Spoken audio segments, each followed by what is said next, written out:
au sein du CNOSF.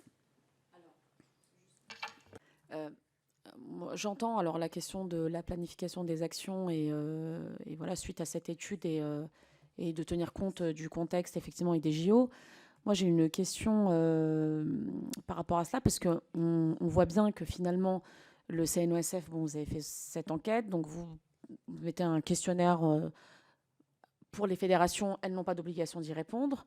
Vous pouvez décider, vous, de préconiser des choses, mais en réalité, les fédérations ne sont pas obligées de les appliquer.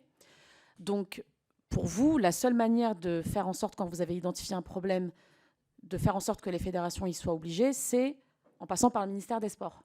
Et donc, qu'il y ait une décision qui vienne du ministère de tutelle.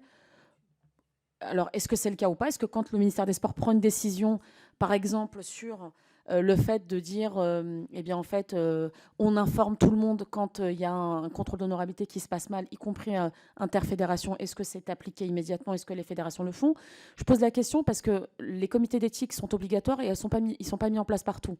Donc, c'est intéressant de savoir, en fait, finalement, qui peut obliger des fédérations à mettre en place des choses, des actions de prévention ou d'autres dispositifs pour lutter contre les phénomènes de VSS ou de racisme et de discrimination.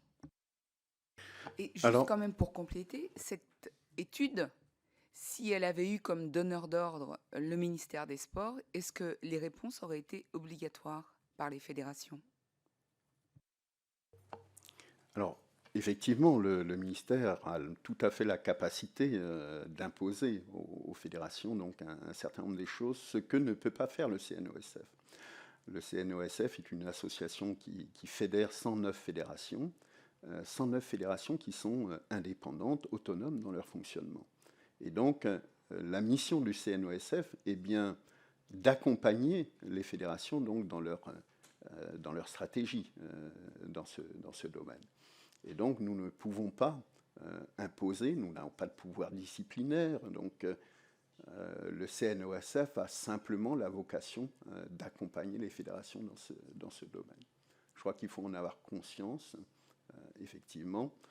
On peut le regretter ou considérer que c'est quelque chose de tout à fait normal, qu'il y ait cette indépendance des fédérations. Je crois que le ministère a toute l'attitude, effectivement, d'imposer certaines orientations lorsqu'il le souhaite. Et vous avez des échanges réguliers avec la direction des sports? Alors, plus exactement, nos services travaillent effectivement régulièrement avec les services du ministère. Ça, concrètement, des réunions régulières sur des thématiques comme le contrôle de l'honorabilité, par exemple. Ce sont des réunions qui sont faites, que ce soit sur les plans, les guides, effectivement. Donc, il y a un très bon partenariat, on va dire, qui existe entre le CNO et le ministère sur ces thématiques. Et votre commission, plus spécifiquement? Alors, nous n'avons pas travaillé directement. Généralement, on le fait au travers donc, de nos services qui, effectivement, se mobilisent sur les thématiques donc, que l'on met en avant donc, au travers de la commission notamment.